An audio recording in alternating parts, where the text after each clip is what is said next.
പിതാവിന്റെയും പുത്രന്റെയും പരിശുദ്ധാത്മാവിന്റെയും നാമത്തിൽ ആമേൻ. ഞാൻ എൻ്റെ ഒരു പുതിയ ടോക്കിലോട്ട് കടക്കുകയാണ്.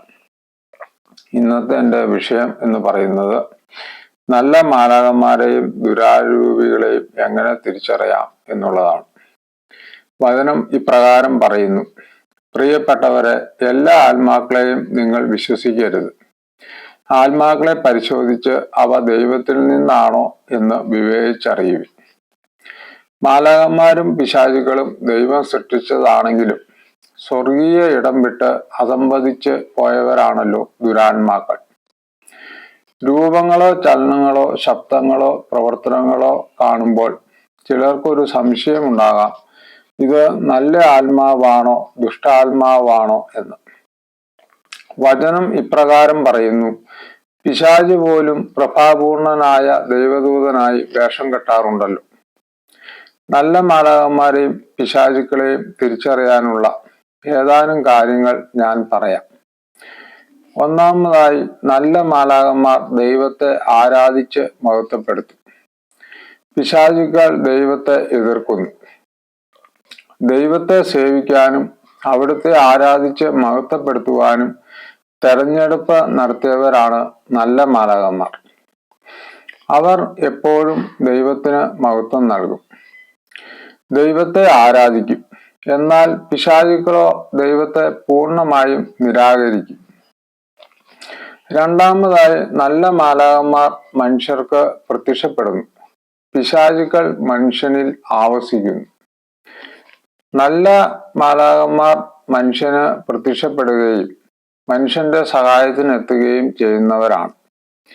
അവർ ഒരിക്കലും മനുഷ്യനിൽ വസിക്കുകയില്ല, മനുഷ്യന്റെ ശരീരത്തിൽ ആവസിക്കുകയില്ല.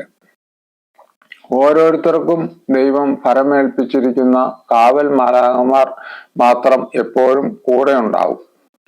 എന്നാൽ അവർ മനുഷ്യന്റെ ഉള്ളിലല്ല വസിക്കുന്നത്. എന്നാൽ പിശാചുക്കൾ പുറത്തു മാത്രമല്ല പ്രവർത്തിക്കാൻ ആഗ്രഹിക്കുന്നത്, പിന്നെയോ മനുഷ്യന്റെ ശരീരത്തിൽ വസിക്കുവാൻ ആഗ്രഹിക്കുന്നു. പിശാചുക്കൾ ഒരു വ്യക്തിക്കുള്ളിൽ ആവസിക്കുന്നത് ആ വ്യക്തിയെ നശിപ്പിക്കാൻ വേണ്ടിയാണ്. മൂന്നാമതായി, നല്ല മാലാഖമാർ നമ്മെ ദൈവത്തോട് അടുപ്പിക്കുന്നു. പിശാചുക്കൾ നമ്മെ ദൈവത്തിൽ നിന്ന് അകറ്റുന്നു. നല്ല മാലാഖമാരുടെ ദൗത്യവും ഉത്തരവാദിത്വവും മനുഷ്യനെ ദൈവത്തോട് അടുപ്പിക്കുക എന്നതാണ്. എന്നാൽ പിശാചുക്കൾ നമ്മെ ദൈവത്തിൽ നിന്ന് അകറ്റുകയും ദൈവത്തെ ശത്രുവാക്കി മാറ്റുവാൻ ശ്രമിക്കുകയും ചെയ്യും. പാപം ചെയ്യിപ്പിച്ചാണ് പിശാച് ദൈവമക്കളെ പ്രധാനമായും ദൈവത്തിൽ നിന്ന് അകറ്റുന്നത്. നാലാമതായി, നല്ല മാലാഖമാർ സന്തോഷപൂർവം യേശുവിനെ പ്രഖ്യാപിക്കുന്നു. പിശാചുക്കൾ യേശുവിന്റെ മുമ്പിൽ ഭയത്തോടെ വിറയ്ക്കുന്നു. രക്ഷകനായ യേശുവിനെ പ്രഘോഷിക്കുകയും പകരുകയുമാണ് നല്ല മാലാഖമാർ ചെയ്യുന്നത്. എന്നാൽ പിശാചുക്കൾ യേശുവിന്റെ സാന്നിധ്യത്തിൽ അലറിക്കരയുകയും നിലവിളിക്കുകയുമാണ് ചെയ്യുന്നത്. അഞ്ചാമതായി, നല്ല മാലാഖമാർ നമ്മെ വിശുദ്ധിയിൽ വളർത്തുന്നു. പിശാചുക്കൾ നമ്മെ തിന്മയിലേക്ക് നയിക്കുന്നു. വിശുദ്ധിയും പുണ്യവും നമ്മിൽ വളർത്താൻ നല്ല മാലാഖമാർ മനുഷ്യന് സഹായം നൽകുമ്പോൾ പിശാചുക്കളാകട്ടെ നമ്മെ തിന്മയിലേക്ക് നയിക്കുന്നു.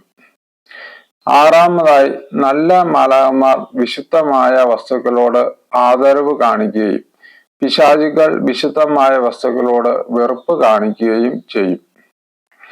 നല്ല മാലാഖമാർ വിശുദ്ധമായ സ്ഥലങ്ങളോടും വിശുദ്ധ വസ്തുക്കളോടും ബഹുമാനവും ആദരവും എപ്പോഴും കാണിക്കും.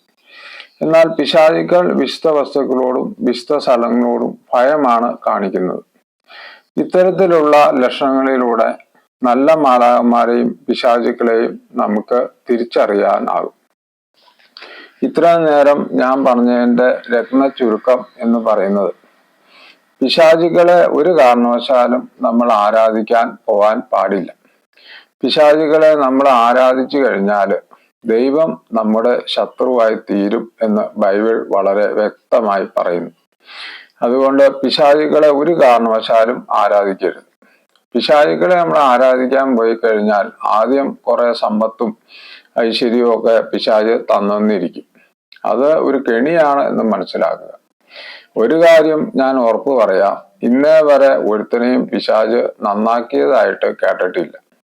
പിശാചിനെ ആരാധിച്ചുകൊണ്ടിരിക്കുന്ന കുടുംബങ്ങളെ നമ്മൾ തലമുറകളെ എടുത്തു നോക്കുകയാണെങ്കിൽ അവരെല്ലാവരും തലമുറ തോറും മാറാ രോഗങ്ങളും അതുപോലെ തന്നെയുള്ള ദുരിതങ്ങളുമായിട്ട് ആ തലമുറ മുഴുവൻ നശിച്ചു പോയതായിട്ടാണ് കാണുന്നത്.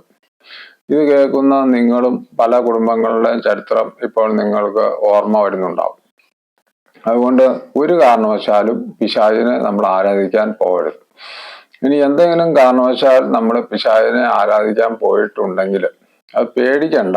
ഏത് പാവവും മോചിക്കാൻ ദൈവം കരുണയുള്ള ദൈവമാണ് നമ്മുടെ ദൈവം. അതുകൊണ്ട് പിശാചിനെ ആരാധിക്കാൻ പോയിട്ടുണ്ടെങ്കിൽ ദൈവത്തോട് മാപ്പപേക്ഷിക്കുക. ക്രിസ്ത്യാനിയാണെങ്കിൽ ഒരു നല്ലൊരു തുറന്ന കുമ്പസാരം നടത്തി പാവങ്ങളെ ഏറ്റുപറഞ്ഞ് ദൈവത്തോട് മാപ്പപേക്ഷിക്കുക. മറ്റു മതസ്ഥരാണെങ്കിൽ അവർ പിശാചിന്റെ സഹായം ഒരു കാരണവശാലും തേടാൻ പോവാതിരിക്കുക.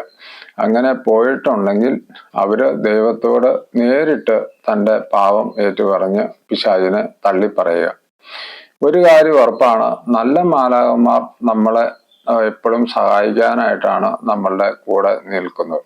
എന്നാൽ പിശാചുക്കൾ നമ്മൾ നശിക്കാനാണ് ആഗ്രഹിക്കുന്നത്.